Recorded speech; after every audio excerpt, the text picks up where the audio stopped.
Aha, ne leero nzize ate okubongerayo n'okubasomesa ebintu eby'ensonga. Ebitabo twawandiika bingi ddala weebiri wano.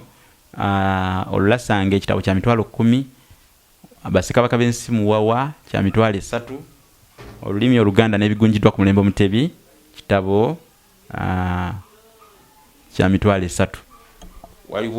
Waliwo kino kye bayita effumbekero ly'ebisoko bya Ssengule 2022 nakyo kya mitwalo 3. Kakati ebitabo bino byefunire byonna awamu mitwalo 19 ng'obiteeka waka abaana bayige bamanye ebyensonga. Tukyawandiikira Buganda ebitabo, era waliwo ekitabo kye bayita enjogera n'engero z'Abaganda mu buziba. Ku luno kino tugenda kukiwandiikira wamu, mugenda kutukwatirako, era tusaba gwe wennyini andaba nkusaba munnange bw'obanga ova mu kimu ku bika by'Abaganda 56 ne bw'obanga toli naye ng'ova oli mukwano gwa Buganda, tukwatireko tusondereko ku nsimbi ekitabo ekyo kifulume. Twetaaga obukadde 6 naye kyonna ky'olina ky'onoowaayo. Amannya gaabo abagenda okutusonderako gaakufulumira mu kitabo ekyo ng'akabonero ak'okubeebaza nti bano bo bazira abalwanirira olulimi lwabwe nga bayita mu kuteeka amannya gaabwe mu kitabo ekyo. Oyinza oteekamu erya jjajjaawo, kojjaawo, ssenga, maama oba abaana oba mukyalawo. Kakati kyonna ky'oyaga kye tunaakola, yita ku 078 599 343. Ekitabo ekyo kya byafaayo nnyo, enjogera n'engero z'Abaganda mu buziba. Kifaayo nnyo ate olabe naawe engeri gy'owagira ku lulimi lwo. Ku luno owagirako ku lulimi. Nasaba nnyo abayimbi ne bano abazannya katemba bawagire baveeyo kati eteekateeka eno bajettanire, kubanga abayimbi olulimi lubayambye nnyo okutuuka we muli. Mulya ku lulimi naye temumanyi abamu. Kati kyobola tubategeeza era tubasaba muwagireeko ku lulimi. Njagala nnyo waveeyoko omuyimbi ajja awagire. Muganda wange The Agent, olulimi si lwe lukuyamba okubeerawo olowooza. The agent akulukuta okulukuta mu lulimi kulukuta mu lulimi Luganda. Vaayo wagire ku lulimi, mujje muwagire olulimi. Fefe Busi ubaye Fefe Busi. Aha, mwebale nnyo, mwebalire ddala mmwe abatugoberera. Omukutu guno guliwo kusomesa lulimi Luganda, ennono, engero, ebyafaayo, emizizo, obulombolombo bya Buganda byonna. Guyitibwa Olulasangeye. Ntambula ne muganda nge Franka abeera ku kamera, era nga ava wali mu Franka Media abakubira ebifaananyi ebirungi, abakolera video oba abakwatira video ku mukolo, naawe n'osigala nga gukuli wamu ng'akubye ne kojjaawe akaliga. Franka Media emiwendo gyabwe mirungi nnyo, tebajja kukugoba bugobi nga bano bannaffe abalala. Ate kye bakola bakimanyi kubanga bakirinamu obukugu.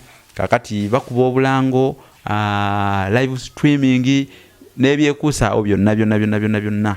Kale Franka Media ita ku 078 599 343 tulabe engeri gy'okwatagana nabo bakuyambeko emikolo gikutambulira bulungi. Walusimbi Impact Fire Service bano bannaffe bazikiza muliro, bali ku mabega wa Kamwensi shopping mall awe bali ku lwegayaaza ku kikubo ekiddetula oba we bayita ku kidda ku Lumansi.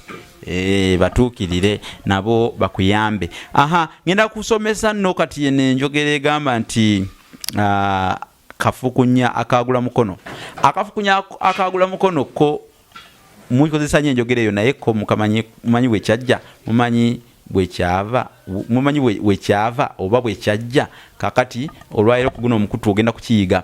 Munnange olwatuuka kasooke nkutegeeze nti Mukono ye wali embuga y'essaza Kyaggwe. Kati olunaku lwatuuka lumu oba lwakyanga era ennaku endala ne balonda Ssekiboobo omuggya. Jjukira nti Ssekiboobo yalamula essaza ly'e Kyaggwe, yalitwala yalifuga mu nnono oba yalikulira.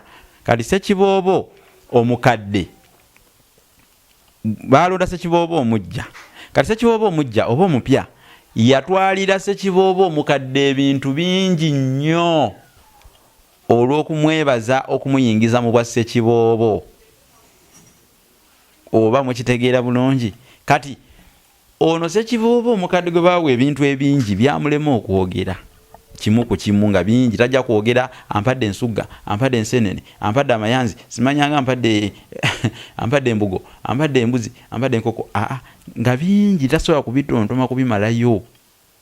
Kaakati kyeyava amugamba mu butuufu ompadde ebintu nange nsiimye. Bino ebimpeereddwa kafukunya, ompadde kafukunya.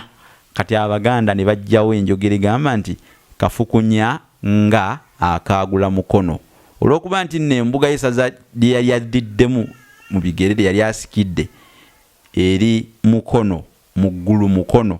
Kati kyava bagamba nti kafukunya nga akaagula Mukono. Kale byali bintu ebyo ebingi bye byavako enjogera eyo nti bannange omusajja ayogedde ebigambo kafukunya nga akaagula Mukono. Kale era nno lessomo lyaffe olwaleero era wenkomyawo wennyini nnyini nange kubanga ekimmanje we kita ensuwa nga lujjo. Sebungi bwa bunje bukubuulira olujjali ate bulijjo obunwagi bukubuulira omuyaba gye gulaze. Nsanga ku 078 599 343. Twogere ebisingawo. Bw'oba oyagala Enfranka Media ebifaananyi bakukube, oyagala video ennungi antuukirira. Bw'oba oyagala mukulu wa Lusimbi owa Lusimbi Impact Fire Service era yita ku 078 599 343. Tukole business. Mwebale nnyo, mwebale ddala okutwagala, mwebale kusubscribinga, mwebale commentinga. Kadata ke muteekamu ne mulaba emisomo gyaffe mutukola bulungi. Mugende maaso n'okuwagira olulasangeye naffe tetujja kukoowa, tujja kubaweereza kutuukira ddala we tulifa ne tuva mu ssengendo nabulamu. Gwataani aliremera emabega eno emagombe n'atagenda? Ani aliremera ku nsi kuno? Tewali atalifa. Sekiriba kyattaka mpawo atali kyambala. Ffenna tuli bakugenda munnange olumbe musolo we gukusangira wooguwera ate olumbe eddiba tutambula tuli ebisse. Naye kanve ku bigambo kubanga munnange olejja nnyo ng'enjoga bagamba nti munnange bwototola ebyekyalo bw'olwala obulwa akulumika. Awangaale nnyo Sserwatika lwa ttaka nantatungibwa.